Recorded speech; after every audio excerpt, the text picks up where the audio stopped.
Friends, ఇప్పుడే అందిన వార్త. వాహనాలు అదేవిధంగా డ్రైవింగ్ లైసెన్స్ ఆర్సీల పైన కొత్త రూల్స్ అనేది రావడం జరిగింది అనమాట. వచ్చాయి. ఇక రాష్ట్ర ప్రభుత్వం సంచలన ప్రకటన గుడ్ న్యూస్ అయితే చెప్పడం జరిగింది అంటున్నారు. సో ఆ వివరాలు ఏంటనేది కూడా వీడియోలో తెలుసుకుందాం. వీడియోని చివరి వరకు చూడండి, అర్థమవుతుంది. ఇటువంటి లేటెస్ట్ అప్డేట్స్ ఎప్పటికప్పుడు మీ ఫోన్ నోటిఫికేషన్ రావాలంటే సబ్స్క్రైబ్ చేసుకొని bell button all notification activate చేసుకోండి. వీడియోలోకి అయితే వెళ్ళిపోదామండి. ఈ వీడియోలో వచ్చేసి 3 అప్డేట్స్ ఉన్నాయన్నమాట. సో మొదటిది వచ్చేసి తెలంగాణ రాష్ట్రంలోని వాహనదారులకు రేవంత్ రెడ్డి సర్కారు గుడ్ న్యూస్ అనమాట. ఏం చెప్పారంటే, ఇప్పటి వరకు ఒక వ్యక్తి పేరు మీద రెండో వాహనాన్ని రిజిస్ట్రేషన్ చేసుకోవాలంటే అదనంగా చెల్లించాల్సినటువంటి 2% ఏదైతే ఉందో అదే ఏమంటాం మనం లైఫ్ ట్యాక్స్ పూర్తిగా రద్దు చేసినట్లు రవాణా శాఖ అయితే తెలియడం జరిగిందనమాట. సో దీనివల్ల అవుతుంది, గతంలో ఒక వాహనం ఉన్న వ్యక్తి మరొక వాహనం కొనుగోలు చేస్తే ఇక ఇది విలాసవంతంగా పరిగణించబడి అదనపు పన్ను భారం పడేది. అయితే ఇప్పుడు ప్రస్తుతం వాళ్ళ అవసరాల దృష్ట్యా మధ్యతరగతి కుటుంబాల్లో లేదా వ్యాపారస్తులు 2 వాహనాలు కలిగి ఉండడం కూడా అనివార్యమైన నేపథ్యంలో ఈ పన్ను రద్దు అనేది నిర్ణయం అనేది వాహనదారులకు ఆర్థిక భారంగా పెద్ద ఊరట అయితే కలిగిస్తుంది అంటున్నారు. మొత్తానికైతే ఒక గుడ్ న్యూస్ అయితే చెప్పడం అయితే జరిగిందండి. మరో అప్డేట్ అంటే ఇక్కడ మనకు చూసుకోవచ్చు అండి, వాహన కొనుగోలుదారులకు రవాణా శాఖ మరో గుడ్ న్యూస్ చెప్పింది. ఎందుకంటే సోమవారం ఈ నెల 23 నుంచి వాహనం అందుబాటులోకి వస్తుంది అనమాట. అసలు ఏముంటుందంటే కొత్త పోర్టల్, ఇప్పుడు ధరణి పోర్టల్ లాగా కావచ్చు, ఏదైనా ఇప్పుడు వాహనాలకు సంబంధించి 52 రకాల సర్వీసులు అనేది అందజేస్తున్నారు అనమాట.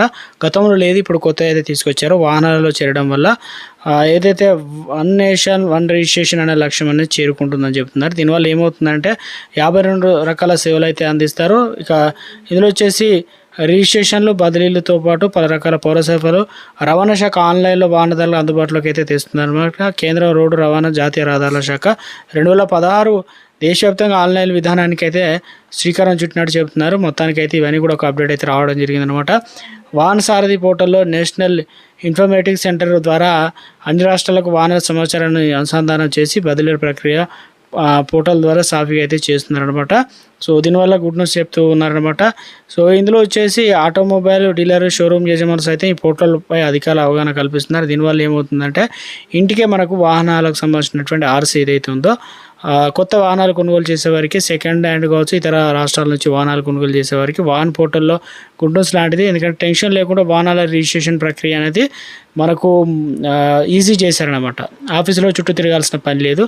దానివల్ల ఆన్లైన్లో వివరాలు నమోదు చేసుకుంటే సరిపోతుంది. ఇంటికే వాహనాలు ఇక్కడ ఆర్సీ అనేది రాబోతున్నట్టు చెప్తున్నారు. ఇతర రాష్ట్రాల మధ్య వాహనాల బదిలీ సులభతరం ఈజీ చేస్తారు. అదే తెలంగాణలో రిజిస్ట్రేషన్ అయినటువంటి వాహనాన్ని ఇతర రాష్ట్రాలకు తీసుకెళ్ళినప్పుడు అక్కడ వారు కూడా ఇక్కడ వారు వాహనాలు కొనుగోలు చేసినప్పుడు గతంలో అవసరమైన పత్రాల కోసం ఆర్టీఏ కార్యాలయాల చుట్టూ తిరగాల్సిన పని అయితే ఉండేది. మధ్యవర్తులు ఇవన్నీ తీసేయడం అయితే ఇవ్వడం జరిగిందండి. తెలంగాణలో వాహనదారులకు అప్రమత్తంగా ఉండకుంటే ఇకపై కష్టాలు తప్పు. ఎందుకంటే కొత్త మార్గదర్శకాలు అన్నమాట. ఉల్లంఘిస్తే కఠిన చర్యలు తీసుకోవడానికి తెలంగాణ ప్రభుత్వం సిద్ధమైంది. ఏడాదికి 5 కంటే ఎక్కువ కనుక చలాన్లు ఉంటే డ్రైవింగ్ లైసెన్స్, ఇక్కడ ఉంది కదా డ్రైవింగ్ లైసెన్స్ అనేది, అదేవిధంగా ఫ్రీజ్ చేస్తారనమాట. ఆర్సీ కూడా 2 కూడా. సో ఇలా పదే నిబంధనలు జరిమానా కట్టకపోయినా వాహనాలకు సంబంధించి రిజిస్ట్రేషన్లు, ఆర్సీ, డ్రైవింగ్ లైసెన్స్, డిఎల్ సమీప చేసి ఫ్రీ చేస్తారు.